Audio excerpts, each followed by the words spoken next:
Hello dear students, आज करते हैं DAV PPS class 6 science chapter number 3 के डी एंड ई पार्ट के क्वेश्चन आंसर्स। ठीक है, डी पार्ट का first question, define the following natural materials and transparent materials. ठीक है, क्या पूछा है आपसे कि नेचुरल मटेरियल्स क्या होते हैं और ट्रांसपेरेंट मटेरियल्स क्या होते हैं। ठीक है, तो मटेरियल दो टाइप के होते हैं बेटा, एक होता है नेचुरल, सेकंड क्या होते हैं आपके आर्टिफिशियल या सिंथेटिक। ठीक है, नेचुरल का मतलब क्या है, जो आपको नेचर से अपने आप मिलते हैं, जो नेचर में अपने आप पैदा होते हैं, अपने आप बनते हैं, उनको हम क्या बोलते हैं, नेचुरल बोलते हैं। ठीक है, तो वही आपको लिखना है इसमें। तो फर्स्ट क्या आएगा, नेचुरल मटेरियल्स। ठीक है, वो लिखते हैं materials which are materials which occur naturally. जैसे आपकी एयर होगी, ठीक है, वाटर हो गया, और जो सन है बेटा आपका सूरज जो है, ठीक है ना। क्या देखा है आपने कभी सूरज को, किसी को कोई सूरज को बना रहा है, या कोई हवा को बना रहा है, या कोई पानी को बना रहा है? नहीं ना। तो वो क्या है, अपने आप बनते हैं, अपने आप ओके होते हैं नेचर में। ठीक है, ऐसी चीज़ों को हम क्या बोलते हैं, नेचुरल मटेरियल्स। ठीक है, materials which occur naturally are called natural materials. ठीक है,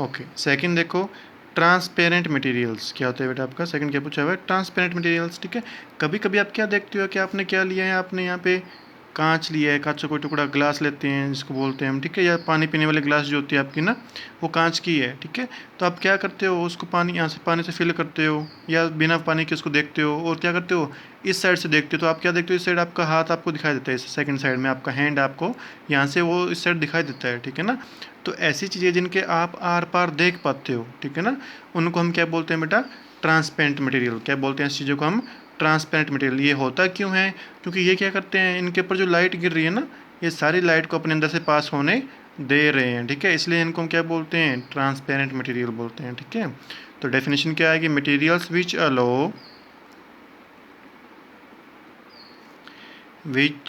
अलो light to pass through them, which allows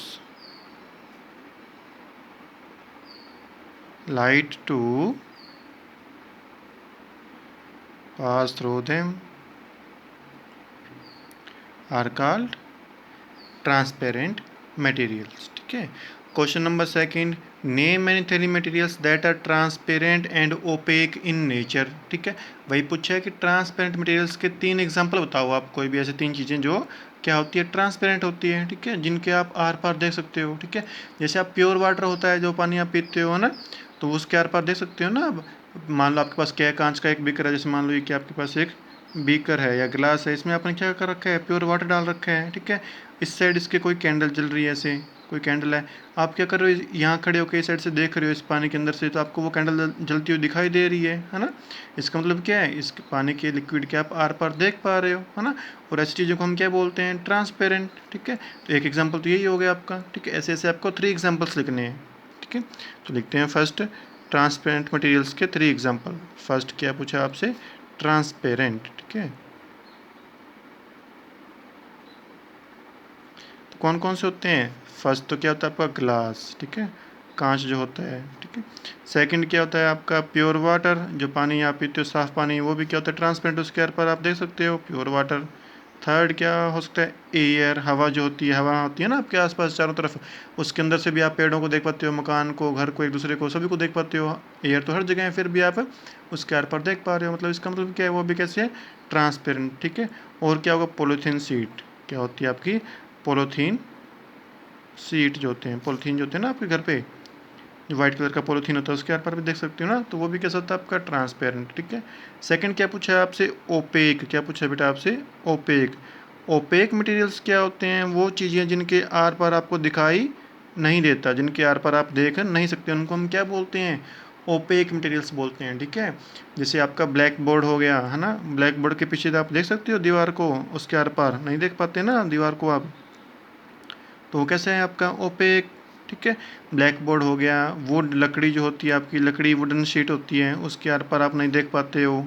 ठीक है, और और क्या होता है, वॉल जो होती है आपकी दीवारें, ठीक है, इनके आर पार भी आप देख नहीं पाते। तो ऐसी चीज़ों को हम क्या बोलते हैं, ओपेक मटेरियल्स बोलते हैं। ठीक है, चलो क्वेश्चन नंबर 3 देखो, which state of matter can not easily change its shape and volume, Y.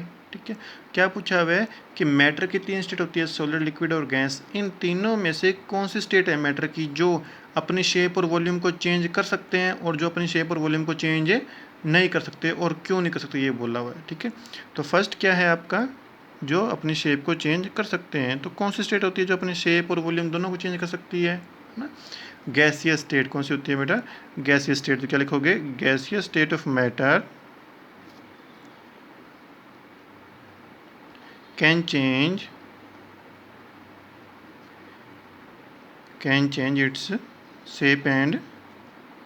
its shape and volume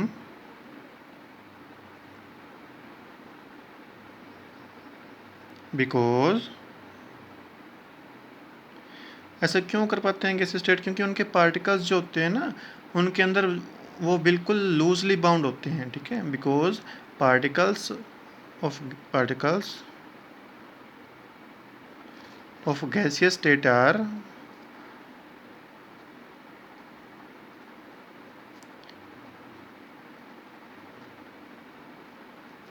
are very loosely bounded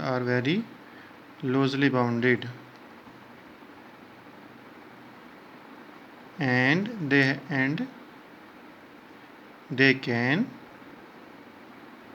और वो क्या आते हैं यहाँ से वहाँ मूव कर पाते हैं। ठीक है, तो जो चीज़ मूव कर पाती है वो अपनी शेप को भी चेंज कर पाएगी, है ना। तो गैस स्टेट अपनी शेप को और वॉल्यूम को चेंज कर सकती है। ठीक है, सेकंड क्या पूछा है, विच कैन नॉट, जो अपनी शेप को चेंज नहीं कर सकता। कौन नहीं कर सकता, सॉलिड स्टेट जो होती है ना आपकी, है ना, जैसे ईंट होगी, ठीक है, वॉल में जो ईंट लगी होती है, दीवार होगी, लोहा हो गया, है ना, ये सब चीज़ें क्या होती है, सॉलिड में आती हैं। ठीक है, तो इन ये सब अपनी शेप को और वॉल्यूम को चेंज नहीं कर पाते। क्यों नहीं कर पाता, क्योंकि इनके पार्टिकल्स जो होते हैं वो बहुत ही टाइटली पैक होते हैं। ठीक है, और वो मूव नहीं कर सकते, इसलिए वो क्या होते हैं, अपनी शेप और वॉल्यूम को चेंज नहीं कर सकते। तो आप क्या लिखोगे, solid state of matter cannot easily change its shape and cannot easily change its shape and volume because, इसमें भी रीज़न देना है, वाई पूछा हुआ है, because particles are very tightly bounded, particles are tightly bounded and cannot move, bounded और tightly pack भी लिख सकते हो यहाँ पे आप। ठीक है ना, पैक ये भी लिख सकते हो, इजी होता है ये। ठीक है, एंड वो मूव भी नहीं कर सकते, एंड कैन नॉट, वो यहाँ वहाँ चल भी नहीं सकते, इसलिए वो टाइटली पैक होते हैं, इसलिए वो सॉलिड स्टेट में रहते हैं, अपनी शेप को चेंज नहीं कर पाते। ठीक है, क्वेश्चन नंबर 4 में क्या पूछा हुआ है, why do materials diffuse into each other. ठीक है, कि मटेरियल्स जो होते हैं बेटा वो एक दूसरे में डिफ्यूज़ क्यों करते हैं। ठीक है, डिफ्यूज़न क्या होता है कि कोई भी दो सब्सटेंस है, उनके पार्टिकल्स अपने आप एक दूसरे में मिक्स हो जाते हैं, उसको हम क्या बोलते हैं, डिफ्यूज़न बोलते हैं। ठीक है ना, जैसे आप एक रूम, आपका ये रूम है, मान लो आप क्या है, ये आपका रूम है। ठीक है, यहाँ पे आप बैठे हो, यहाँ पे आपका ब्रदर खड़ा है। ठीक है, उसने क्या किया, यहाँ पे परफ्यूम लगाया, बेटा परफ्यूम होता है ना आपका, उसने परफ्यूम लगाया। ठीक है, तो क्या हो रहा है, जैसे उसने परफ्यूम लगाया उसकी खुशबू क्या होगी, आप तक पहुँच रही है, स्मेल, उसकी स्मेल आप तक आ रही है। ठीक है, खुशबू आ रही है, फ्रेगरेंस आ रही है। ठीक है, तो ये क्यों आ रही है, क्योंकि जब उसने परफ्यूम लगाया ना, तो उसके पार्टिकल्स से वो क्या हो गए, रूम में एयर है, उसके अंदर क्या हो गया, अपने आप वो मिक्स हो गए। ठीक है, और एयर क्या करती है, हर जगह घूमती रहती है। ठीक है, तो जैसे जैसे एयर यहाँ से यहाँ आपके पास पहुँची, तो उसके पार्टिकल्स थे परफ्यूम के, वो एयर में मिक्स हैं, वो भी क्या हो गया, आपके तक पहुँच गए। इसको हम क्या बोलते हैं, डिफ्यूज़न। इसी को हम क्या बोलते हैं, डिफ्यूज़न बोलते हैं। ठीक है, तो आपसे क्वेश्चन में क्या पूछा हुआ है कि जो डिफ्यूज़न होता है ना, ये जो मटेरियल्स जो डिफ्यूज़ करते हैं वो क्यों करते हैं, उसका रीज़न पूछा हुआ है। ठीक है, तो ऐसा क्यों होता है वो देखते हैं, क्योंकि पार्टिकल्स जो होते हैं बेटा वो क्या करते हैं, फ्रीली मूवमेंट करते हैं, खुले में अपने आप चलते रहते हैं। ठीक है, उसी मूवमेंट की वजह से क्या होता है, डिफ्यूज़न होता है। ठीक है, तो क्या लिखोगे आप, materials diffuse into each other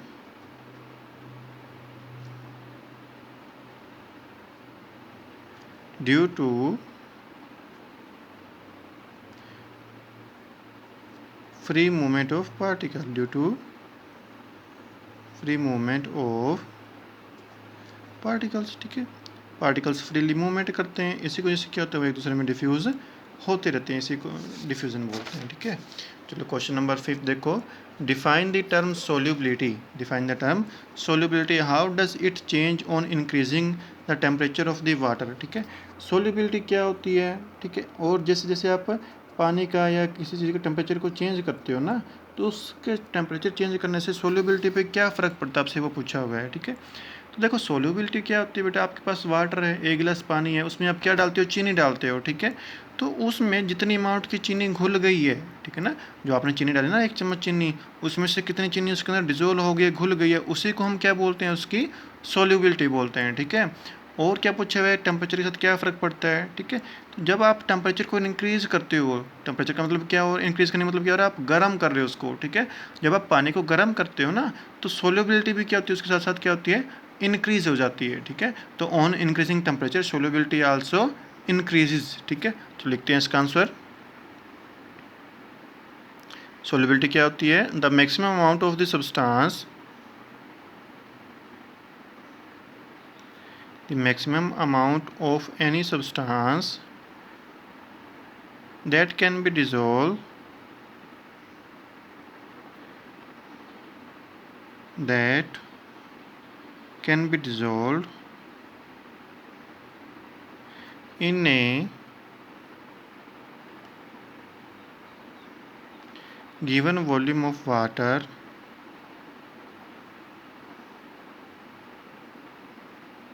at a given temperature is called solubility, is called solubility of that substance, solubility of that substance। अब सेकंड क्वेश्चन क्या पूछा हुआ है, how does it change with temperature, ठीक है। तो क्या लिखोगे आप, ऑन इंक्रीजिंग टेम्परेचर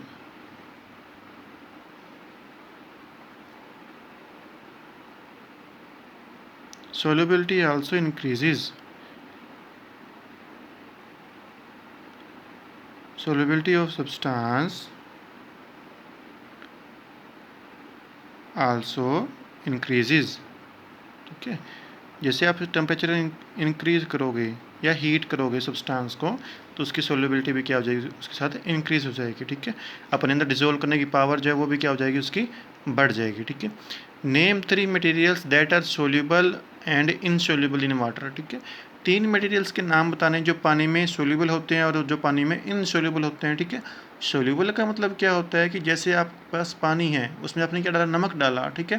तो थोड़ा सा नमक डाला आपने, उस पानी को हिलाया, स्टिर किया, तो क्या देखते हो आप, जो नमक हो गया वो पानी में गायब हो गया है ना, गायब हो गया ना गिलास में से, आपको गिलास में दिख नहीं रहा, उसको हम क्या बोलते हैं, सोल्यूबल, क्या बोलते हैं उसको, सोल्यूबल। तो ऐसी चीज़ बतानी है जो पानी में सोल्यूबल होती हैं, घुल जाती है पूरी तरह, जो इनसोल्यूबल होती है, जो पानी में घुलती नहीं है, ठीक है।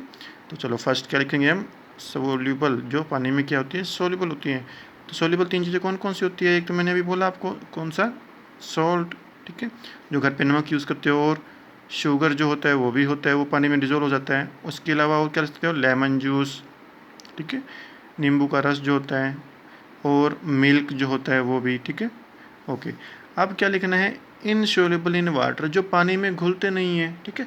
जैसे आपने क्या लिया, ये आपके पास क्या है बेटा, पानी है, मटके, ये गिलास में पानी है, ये पानी डाला, आपने क्या डाला इसमें, कंकर, बड़े बड़े बजरी डाल दी, कंकर डाल दिए, डालते हो ऐसे डाला आपने, तो आप क्या देख रहे हो, वो क्या हो गया, यहाँ पे नीचे इकट्ठे हो गए पानी में, वो घुल नहीं रहे हैं पानी में, गायब नहीं हो रहे, वो क्या हो रहे हैं, नीचे इकट्ठे हो रहे हैं, मतलब वो क्या हो रहा है, पानी में घुल नहीं रहे। ऐसी चीज़ों को हम क्या बोलते हैं, इनसोल्यूबल इन वाटर, ठीक है। तो ऐसी कौन कौन सी चीज़ होती है, एक तो मैंने बोला क्या, पेबल, पत्थर जो होते हैं, पेबल्स हो गया, ठीक है। और क्या होगा, कॉइन्स, जो सिक्के होते हैं, 2 रुपये का सिक्का, 5 रुपये का सिक्का, ठीक है। इसके अलावा और क्या हो सकता है,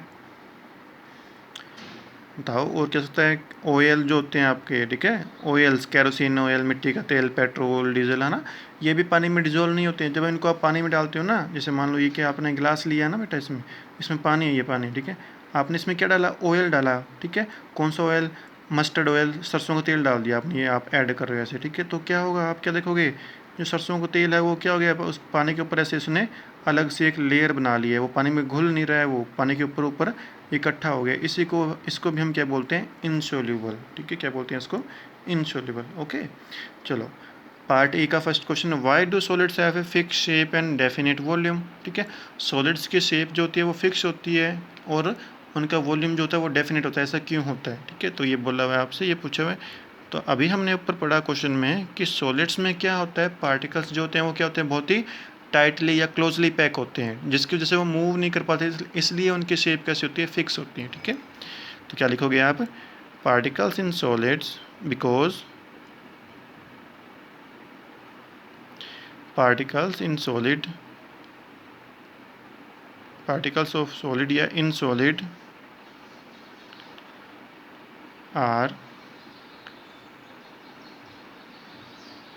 tightly packed into each other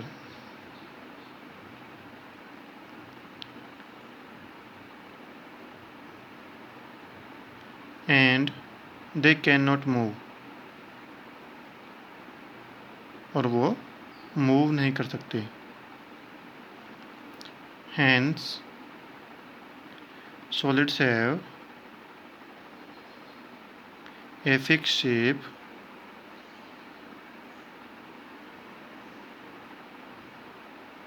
and a definite volume, ठीक है। चलो क्वेश्चन नंबर सेकंड, पार्टी का क्वेश्चन नंबर सेकंड देखते हैं आगे क्या पूछा है आपसे। Question number second, briefly describe an activity to show that pure water is a transparent liquid. क्या बोला हुआ है कि आपको एक एक्टिविटी करके दिखाना है कि जो प्योर वाटर होता है वो क्या होता है, ट्रांसपेरेंट लिक्विड होता है, ठीक है। तो अभी हमने डी पार्ट में अभी मैंने आपको समझाया था, क्या करो आप यहाँ पे एक कैंडल लो बेटा, ठीक है, ये आपने एक कैंडल ले ली ऐसी, ठीक है। अब ये कैंडल जल रही है, ठीक है, ये कैंडल है। आप क्या करो, इसके सामने क्या रखो, एक गिलास की सीट रखो, गिलास रख दिया आपने, गिलास की सीट, कांच की सीट रख दी बड़ी सी, ठीक है। और इसको यहाँ से देखो, ऐसे आप देख रहे हो इसको, तो जब इस साइड से आप देख रहे हो तो आपको इसके आर पार आपको कैंडल जलती हुई दिखाई दे रही है, दे रही है ना, दिखाई देती। इस बिकर में मान लो आपने क्या लिया, बिकर लिया ग्लास का, बिकर, उसमें पानी डाल दिया आपने, ये पानी डाला हुआ इसमें, ठीक है। अब इस पानी के सामने क्या रखो आप, दूसरी साइड ये कैंडल रखो और दूसरी साइड आके इसको देखो आप, तो आपको पानी के आर पार आपको ये मोमबत्ती कैंडल जलती हुई दिखाई दे रही है ना, दे रही है ना, आप साफ साफ दिख रहा है। इसका मतलब क्या है, पानी कैसा है बेटा, ट्रांसपेरेंट, क्योंकि ये प्रॉपर्टी किसकी होती है, ट्रांसपेरेंट चीज़ों की होती है। इसका मतलब क्या है, प्योर वाटर भी क्या है आपका, ट्रांसपेरेंट है, ठीक है। तो कैसे लिखोगे इसको, take a glass tumbler filled with pure water and hold it against a burning candle. Now from the other side try to watch candle through tumbler. We can observe burning candle through tumbler clearly. This proves that pure water is transparent. ठीक है बेटा। चलो question number 3, describe an activity to show that a solid can diffuse slowly into a liquid. आपको एक activity करके समझाना है कि एक सॉलिड जो होता है वो लिक्विड में धीरे धीरे हल्के हल्के से डिफ्यूज़ होता है, ठीक है। तो सॉलिड कोई भी चीज़ ले लो, सॉलिड पार्टिकल्स, जैसे पोटाशियम परमैंगनेट हो गया, ठीक है, लाल दवाई जो होती है उसके पार्टिकल्स ले लो, वो सॉलिड होते हैं, ठीक है। और क्या लो, एक गिलास में पानी ले लो, ठीक है। तो क्या करो उसके बाद, उस पार्टिकल्स को पानी के अंदर डाल दो, ठीक है। देखो ये पानी ले लिया मैंने ग्लास में, इसमें मैंने क्या डाल दिया, 3 क्रिस्टल पोटाशियम परमैंगनेट के डाल दिए, ठीक है। ये तो तब डाले स्टार्टिंग पॉइंट। उसके बाद 2 मिनट के बाद क्या देखा हमने कि ये जो पिंक कलर के होते हैं पोटाशियम परमैंगनेट, वो क्या और धीरे धीरे पानी में डिजोल्व हो रहा है, ठीक है। 2 मिनट बाद देखा आपने इतना हल्का सा डिजोल्व हुआ, ठीक है।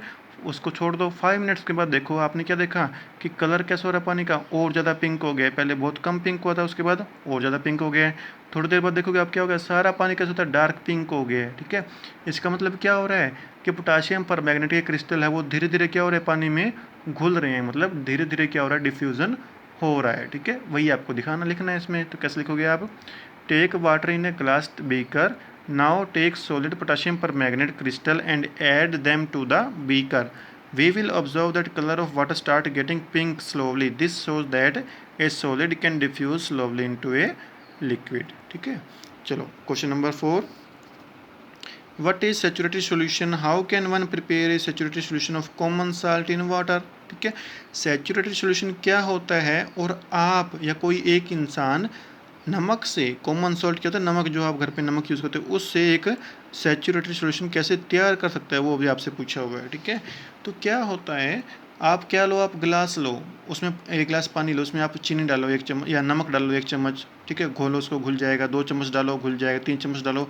उसके बाद क्या देखोगे आप, जब आपने 4th चम्मच डाला उसमें नमक में तो वो नमक क्या हो रहा है, घुल नहीं रहा है, ठीक है। तो इस टाइम जो सोल्यूशन आपको मिल रहा है उसको हम क्या बोलते हैं बेटा, सैचुरेटेड सोल्यूशन, ठीक है, जिसमें और अमाउंट साल्ट आप या सोल्यूट को और आप डिजोल्व नहीं कर पा रहे हो, उसको हम क्या बोलते हैं, सैचुरेटेड सोल्यूशन बोलते हैं, ठीक है। डेफिनेशन क्या होगी इसकी, a solution in which no more amount of given substance या solute can be dissolve at a given temperature is called a saturated solution, ठीक है। अब आप इसको बना कैसे सकते हो, बहुत ही सिंपल है, ठीक है। क्या लो आप, एक ग्लास टम्बलर, ग्लास बीकर लो, take a glass beaker and fill it half with water and add half teaspoon of common salt. एक बीकर लिया ग्लास का, उसको पानी से आधा भर लिया, उसमें क्या डाला फिर आपने, आधा चम्मच नमक डाला, ठीक है, उसको स्टीर किया, हिलाया से घोला। आपने क्या देखा था, साल्ट डिजोल्व, पानी जो नमक है वो पानी में घुल गया है। Now again add half tea spoon salt in water and stir. अब फिर से आधा चम्मच नमक डालो और उसको घोलो, वो भी क्या हो जाएगा, पानी में घुल जाएगा, ठीक है, dissolve in water. Repeat this again and again, इसको बार बार करते रहो, 10 से 12 बार इसको करो आप सेम एक्टिविटी को, ठीक है। उसके बाद आप क्या देखोगे, after adding particular amount of salt, कि आप 12 चम्मच डिजोल्व करने के बाद आप क्या देखते हो कि जो नमक हो गया उसमें अब घुल नहीं रहा है, नमक क्या हो रहा है, बेकर में नीचे नीचे इकट्ठा होना स्टार्ट हो गया, ठीक है। इस टाइम जो सोल्यूशन मिल रहा है बेटा आपको, उसको हम क्या बोलते हैं, सैचुरेटेड सोल्यूशन। मतलब आपका सोल्यूशन कैसे बन गया, अब आपका सैचुरेटेड बन गया, ठीक है। इसको हम क्या बोलेंगे, सैचुरेटेड सोल्यूशन बोलेंगे, ठीक है। चलो question number 5, suggest one activity to show that effect of temperature on the solubility of a solid in water, ठीक है। एक एक्टिविटी करके दिखाओ कि जो सॉल्युबिलिटी होती है पानी की उसके ऊपर टेम्परेचर का क्या फ़र्क पड़ता है, ठीक है ना। अभी हमने पढ़ा ना, जैसे जैसे आप टेम्परेचर को इंक्रीज़ करते हो सॉल्युबिलिटी भी क्या होती है, इंक्रीज़ होती है ना। उसी को आपको एक एक्टिविटी करके दिखाना है, समझाना है, ठीक है। तो क्या लोगे आप, we take 2 glass beakers and label them as 1 and 2। 2 glass beakers लो, उनको बोलो एक को नंबर 1 लिख दो, एक को नंबर 2 लिख दो, ठीक है, उनको पानी से फिल कर लो। अब क्या करो, now fill them half with water and start adding equal amount of sugar solid to both beaker. अब दोनों बीकर्स में क्या करो, इक्वल अमाउंट में चीनी ऐड करना स्टार्ट कर दो, उसको घोलते रहो। आप क्या देखते जा रहे हो, चीनी क्या हो रही है, घुलती जा रही है, घुलती जा रही है, फिर डाल रहे हो, फिर घोल रहे हो, घुल रही है, ठीक है। उसको बार बार रिपीट करते रहो, ठीक है। After adding particular amount of sugar solution become saturated. जब आपने पूरी अमाउंट इसमें ऐड कर दिया तो आप क्या देख रहे हो, अब वो चीनी उन दोनों बीकर्स में घुल नहीं रही है, वो नीचे इकट्ठी हो रही है। तो आपका सोल्यूशन कैसा बन गया बेटा, सैचुरेटेड सोल्यूशन बन गया, ठीक है।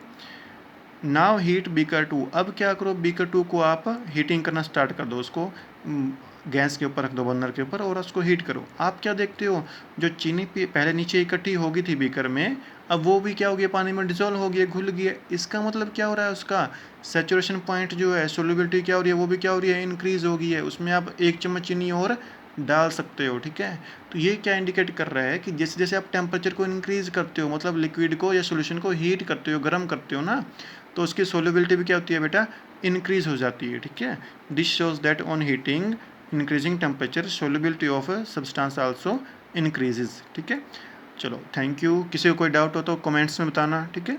Okay bye.